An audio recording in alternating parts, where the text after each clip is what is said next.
Bobcast. I'm Preston. I'm Emma, and we're back with some of the Bobcast announcements. I will start with the menu for the week. For today's lunch is chicken fajitas, green beans, fruit and veggie bar, and pudding. For Monday's breakfast is a breakfast sandwich. Monday's lunch is grilled cheese, tomato soup, cheese crackers, and fruit and veggie bar. Tuesday's breakfast is tornado. Tuesday's lunch is Salisbury steak, mashed potatoes, fruit and veggie bar, and dinner roll. Wednesday's breakfast is mini cinnamon rolls, and Wednesday's lunch is breaded chicken sandwich, curly fries, and fruit and veggie bar. If someone you know is struggling or in crisis, help is available.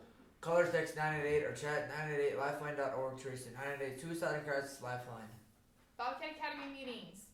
Monday, November 7th, there's a meeting for seniors going to National FBLA. That is Alex, Dylan, Austin, Jake 1, Emma F, Danielle, Olga, and Lena in Mrs. Sukap's room. November 8th, 9th, 15th, 16th, 21st, 22nd, and then Monday the 28th and Tuesday the 29th, there's CCM practice. Ireland, Shaylee, Jenna, Ethan, Kester, Claire, Bennett, Carly Dawkins, Brecklin, and Cassie in Mr. Goldfist's room. Monday, November 14th, there's High School Book Club with Mrs. Whiting. A friendly reminder for any after-school events, sporting events, concerts, etc. Make sure you read through the Summer Bobcat spectator responsibilities. High school volleyball players, please return your uniforms to Carol in the office by today. And high school volleyball players, please pick up your signs in the office ASAP. Hey seniors, would you please email Mrs. Funk or get a copy of your senior pictures to Mrs. Funk? Thank you. FFA conduct of chapter meeting practice schedule during Bobcat Academy on November 8th, 9th, 15th, 16th, 21st, 22nd, and then Monday the 28th and Tuesday the 29th. NBC choral concert is at 5:30 in Chamber on Monday, November 7th. Daily quote: the bad news is that time flies, the good news is that you are the pilot. Elementary news, make sure you read through your Summer Bobcat spectator responsibilities. And for your sports and activities for the end of this week, there's, for Friday, today there's nothing. Saturday, November 5th, junior high wrestling at Wayne and a 9:30 youth girls basketball practice, 4th through 6th grade. The next week, November 7th through the 13th, Monday, November 7th, the NBC vocal music at Chambers. Tuesday and Wednesday, there's nothing. Thursday, November 10th, FBLA National Conference at Denver, and a 5 o'clock junior high wrestling try at Neely. Friday, November 11th, there's the FBLA National Conference at Denver, and a 10:30 Veteran Days program, and a 6 o'clock junior high wrestling at St. Mary's. And to end off that week, Saturday, November 12th, FBLA National Conference at Denver. And if you receive an email like this, don't open it. And for the love of God, don't give them your email passwords. They will steal everything. That's it for Summerlin Bobcast announcements. Make sure to stay tuned for Trevor's and Levi's Horse with Dylan and Michael, and Barrett's Sports segment with Season 2, Episode 8. Welcome back to our Bobcast. I'm Trevor Thompson. This is Dylan Barlow and Michael Koenig. Ready? Rock, paper, scissors, shoot.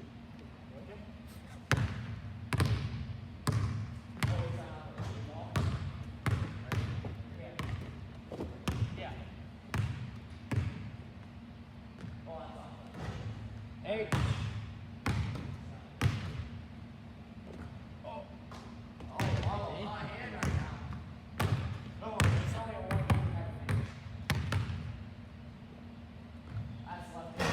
H.O. He's cold now.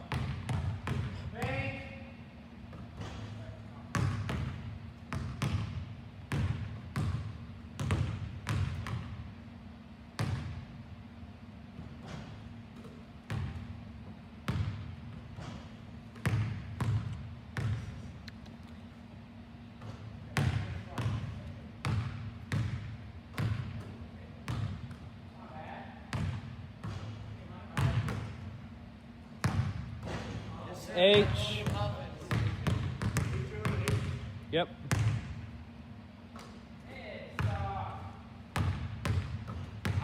H.O. H.O.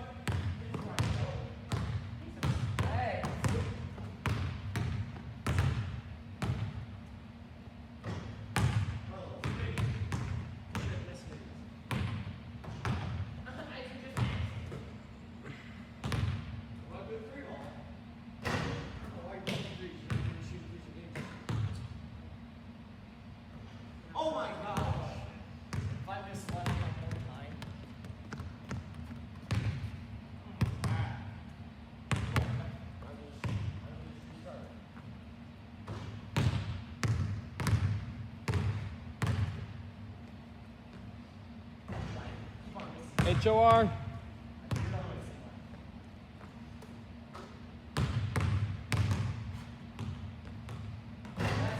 HRS.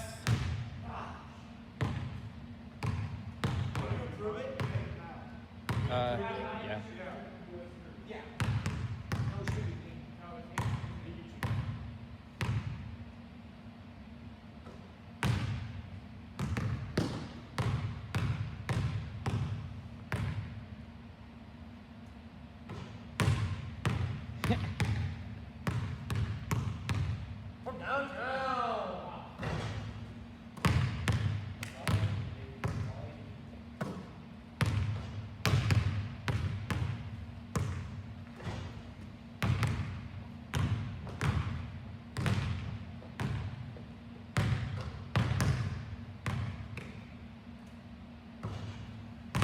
Dang, we got buckets.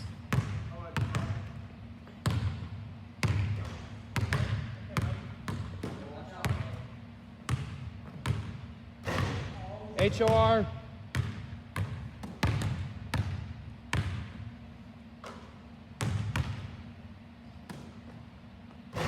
HORS. Tie game. We'll go 10 foot line. Okay, I like Tom. Ooh.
Dylan, you just lost yourself the game.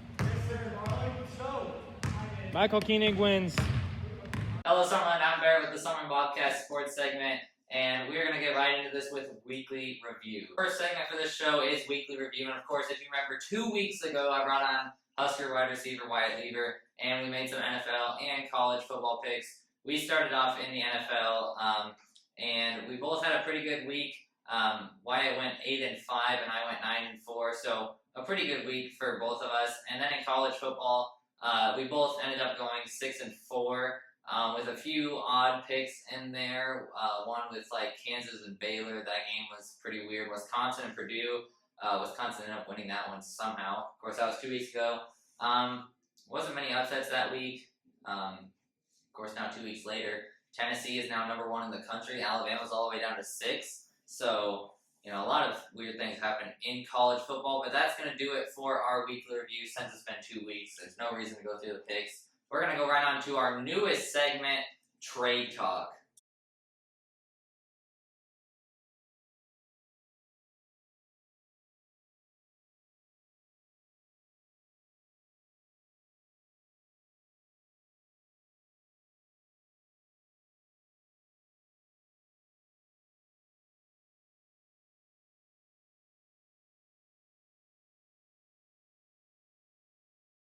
So welcome to Trade Talk, our brand new segment on this show, where we of course go over trades that happened, and this one is specifically about the NFL with the trade deadline. And we're going to start here with a little bit more of a lower level trade. It was with the Colts and the Bills. The Bills are getting Nyheim Hines, and the Colts are getting Zach Moss and a 2024 6th round pick, which doesn't really make sense for the Bills or the Colts, because the Colts now have Zach Moss. They have Jonathan Taylor. And the Bills, who have Devin Singletary and Dalvin Cook's brother, who I can't even think of his name. Doesn't matter. They have those 2 running backs, and now they add a receiving back, Nyheim Hines. Doesn't really make sense for them, but I mean, I guess both feel like they're upgrading running backs, plus the Colts are getting a pick out of it. So I guess it works that way for them. Jacksonville made a decent trade here to get Calvin Ridley from the Falcons, even though he's suspended for most of this year, I believe. The Falcons get a 2023 fifth rounder and a 2024 fourth rounder. So, again, for both teams, it's a decent trade. Jacksonville needs receivers for next year. Atlanta, they're rebuilding. They need picks. They got picks for a guy that's not even playing, so a pretty good trade for them. The Dolphins made a lot of moves, actually, and one of their smaller ones was getting Jeff Wilson from the Niners after the Niners got Christian McCaffrey a couple days ago. And the Dolphins are giving the Niners a fifth-round pick from the 2023 draft. Dolphins get Jeff Wilson, and they did that because the Dolphins are acquiring Bradley Chubb from the Denver Broncos with a fifth-round pick in 2025. Denver is getting Chase Edmonds, a 2023 first-rounder, and a 2024 fourth-rounder. So you can see how that kind of worked out. The Dolphins trade away Edmonds. They get Bradley Chubb and a fifth-rounder. But then Miami gives up that fifth-rounder. Well, I guess not that fifth-rounder, a different fifth-rounder, and get a running back in Jeff Wilson, who the Niners don't need because they have Christian McCaffrey. So kind of a good trade for everybody all the way around. The Denver, they're kind of rebuilding. They give away one of their best defenders. They get a first-round pick. They get a decent running back, which their running back core has been killed all season. So, not a bad trade both ways there. The Steelers, they get William Jackson, the corner from the Commanders. They also get a seventh-round pick in 2025, and the Commanders only get a sixth-rounder in return. Feels like kind of a steal for the Steelers, but they made another trade here, getting a second-round pick from next year, 2023. The Bears are getting Chase Claypool. I think this is a great trade. A lot of people don't like it because Claypool hasn't played good. I think he's going to play really good in Chicago, and I think the Steelers got a good return for him, a second-round pick. You can take a receiver like Jordan Addison, Smith and Jigba, Trey Palmer. He might be there. He's rising up the draft board. So they're giving away a receiver, which they already have okay depth there, right? Deontay Johnson, George Pickens, but they get a second-rounder. They can take somebody good. The Lions, with probably the biggest trade other than Christian McCaffrey, the Lions are sending TJ Hawkinson, 2023 fourth rounder, a 2024 fourth rounder, and Detroit is getting a 2023 second rounder and a 2024 third rounder. So Lions are getting more picks. They give up their best tight end, one of the best in the league, probably top 5 or 7, somewhere in there. The Dolphins, of course, win now mode, making a lot of trades. Not the Dolphins, the Vikings. Don't know why I said the Dolphins. But yeah, the Vikings, their team looks great now. Other than Kirk Cousins at quarterback, they got Dalvin Cook, Justin Jefferson, Adam Thielen, Hawkinson. Their defense is pretty good, and they got a couple picks in there as well. Very good trade there for the Vikings. Roquan Smith is heading to the Ravens for A.J. Klein, a 2023 second rounder, and a 2023 fifth rounder is what the Bears are getting there. Kadarius Toney, this was a couple days ago, not on the deadline. Chiefs are getting Kadarius Toney from the Giants for a third rounder in 2023 and a sixth rounder in 2023. Robert Quinn, this is probably the biggest steal of them all. The Eagles are getting Robert Quinn for a fourth rounder. That's it. 2023 fourth rounders, all the Bears get back for Robert Quinn. Of course, the Bears kind of in a rebuild mode right now. They're a little bit less in the NFC there, but they're giving away an older defensive lineman that's, he's still pretty good, but he's not producing as much. The Eagles are win now. They're undefeated. They need a defensive lineman. That's what they got. James Robinson heading to the Jets from Jacksonville, a sixth rounder to Jacksonville. Again, the Jets, Breece Hall injury, they get James Robinson, Jacksonville, in a rebuild. They have Etienne at running back, don't need Robinson. It's a good trade, both sides. Of course, I talked about the Niners getting McCaffrey. Carolina gets a 2023 second, a 2023 third, a 2023 fourth, and a 2024 fifth. So again, another trade there. Christian McCaffrey's gone. Another one involving Carolina. They gave up Robbie Anderson to Arizona for a sixth and a seventh for the next 2 years. And other than that, there was not really much else. A couple of lesser-known players that kind of just got traded for a few picks. Teams like J.J. Arcega-Whiteside from the Seahawks getting moved. N'Keal Harry is gone. Chancey Gardner-Johnson. A couple of those guys, Jalen Reagor, those type of guys getting traded. But that's going to do it for this first ever segment of Trade Talk, and we are going to go on to Husker Hour. So welcome to Husker Hour. And of course, I haven't made a video here in about 2 weeks. So to recap, the Illinois game didn't go as planned. The Purdue game didn't go as planned. We're now sitting at 3-5, I believe, tied for third in the Big Ten West with Wisconsin. So Nebraska, their chances of making a bowl game, even winning the Big Ten West, straight down. Illinois has sole possession now. They're ranked like 15 in the country. Purdue's up there. Wisconsin's up there now. All of a sudden, out of nowhere, Minnesota. We're playing Minnesota this week, which is going to be a really good game in Lincoln. I think Nebraska definitely has a chance to win that one. I've also said that about like every single game, but really, I mean, the Big Ten West is not good. Even Illinois, as you saw, they're not that good. They're ranked, but that's because they have a good record because they haven't really played anybody all season. And I just feel like Nebraska, technically, if you really want to look at this, they still have a chance for a bowl game if they only lose to Michigan. We beat Minnesota, Wisconsin, Iowa. We go to 6-6 on the year, and that would be a huge dub. We make a bowl game, and that's probably like the best possible scenario. But realistically, we will only win one of these games out of our Final Four. We know it's not going to be Michigan. Michigan's a playoff team. They're possibly a national championship team. We won't beat them, but I mean, Minnesota's winnable. Wisconsin and Iowa are definitely winnable. So, my prediction, I say we take 2 out of the last 4, so we go 2-2 to end the season. Probably against Wisconsin and Iowa because Minnesota is probably the better team out of those West teams. But on an injury note, Casey Thompson, I don't believe he's playing against Minnesota, which sucks. I really still don't understand what happened. It looked like his wrist, his hand, something like that, because when he threw it, he got hit there.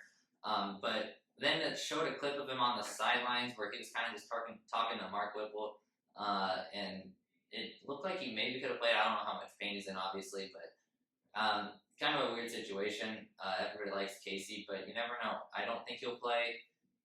Is he wanting to play? That's the other question. We don't really know for sure. Chubba Purdy, he was out in the second quarter, I believe, second half, something like that. Chubba Purdy. The reason Smothers came in, basically, is because Purdy was injured, so he hasn't practiced a lot so far, so Smothers might be the guy this weekend. We don't really know. That's not a good thing because we know how good Smothers has been, I think we'd all rather have Purdy, but I mean, really, neither of the backup quarterbacks have been great, but I believe our best chance to win against any of these teams is with Purdy, obviously with Casey, but if Casey's out, it's with Purdy.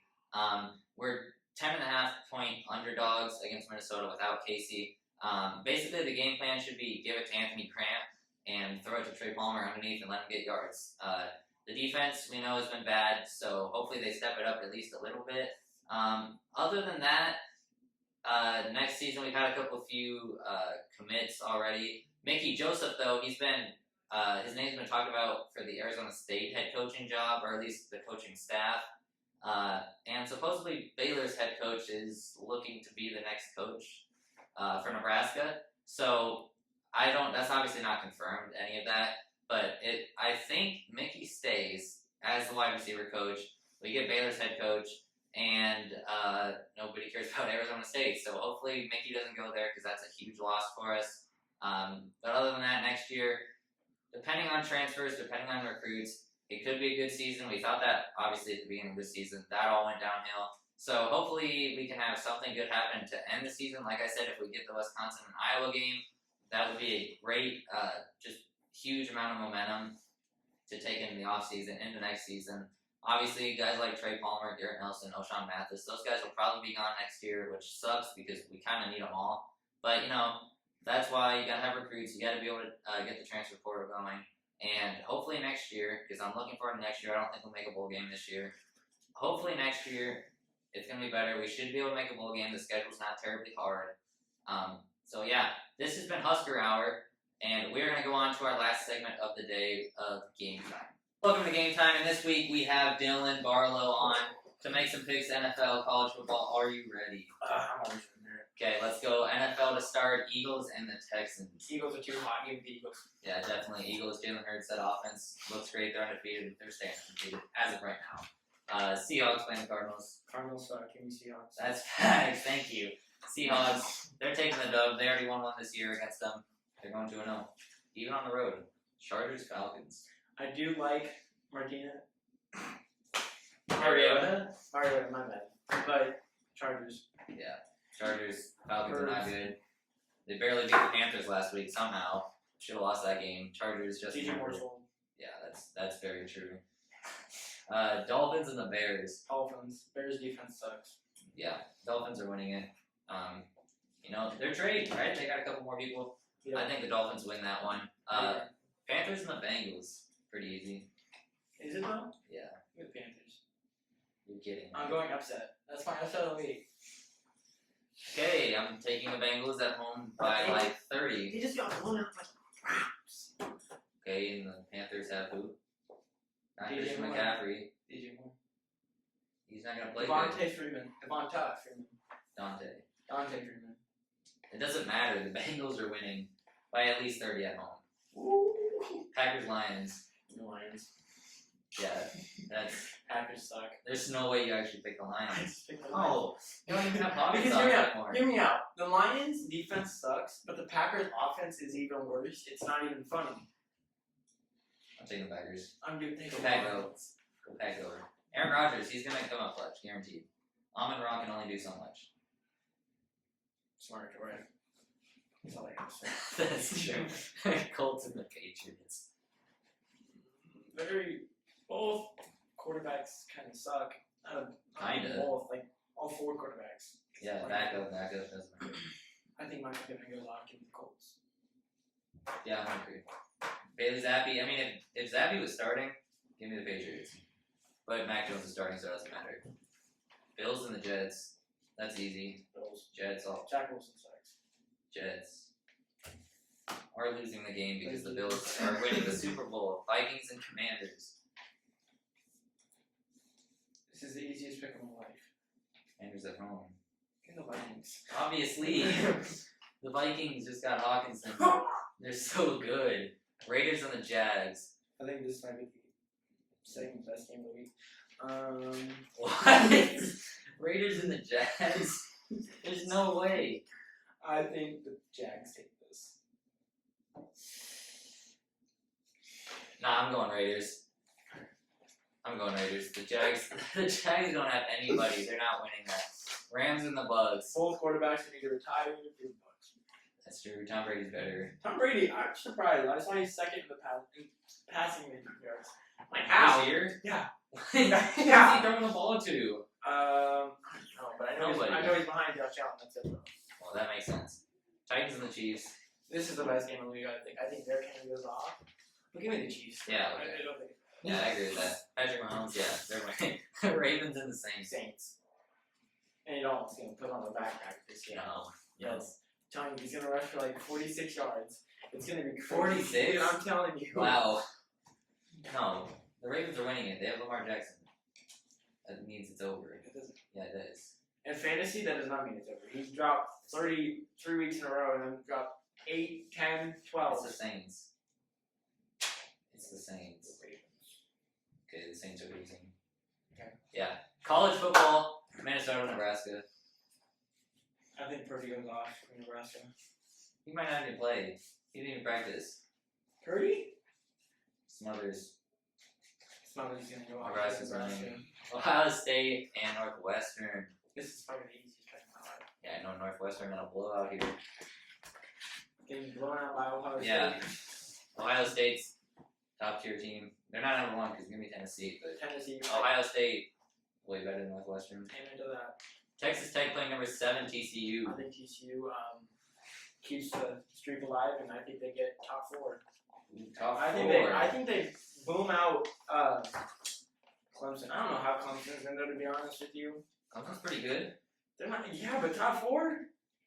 I mean, who else though? I mean, if Tennessee wins, I though, think- I agree. Tennessee is. Hear me out. But who has? I see the number 7. Yeah. What about him? TCU's winning. I think TCU is winning. You don't even have to ask me about the next game. Iowa, Purdue. Purdue. Thank you, because Iowa is the worst team in the Big Ten. East or West. Iowa's Easily. terrible. This is definitely the best game of the week. Number 1 Tennessee playing number 3 Georgia. I have Tennessee by 15 points. 15. I'll take Tennessee in overtime by 3. Oh, so you think it's Another kind of like Another Alabama, game winner. So cheap. Yeah, Tennessee's gonna win it though. They're staying number 1. Number 6 Alabama playing number 10 LSU. I think people are expecting LSU to hang in there. Wrong. They're gonna get blown out by 40 plus points. That's not a bad prediction. That's not I don't bad. even know how LSU got to the top 10 because they were unranked so much of the season. Alabama's winning it by at least 20. Number 24, Texas, and number 13, Kansas State. Texas. No. I like Cornelius. He's good. He's been injured though. He's back though. Adrian Martinez. He's injured. I'm taking Kansas State. No doubt. At home, taking Kansas State.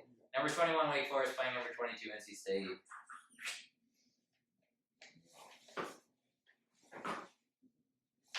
NC State. Nah, I'm also taking NC State. At home, give me NC State. Cali playing number 9, USC. Caleb Williams. That's all I gotta say.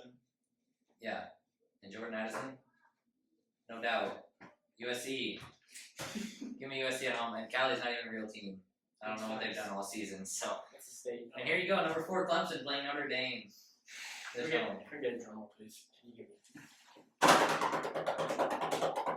Clemson's terrible. I don't even think they belong in the top 15.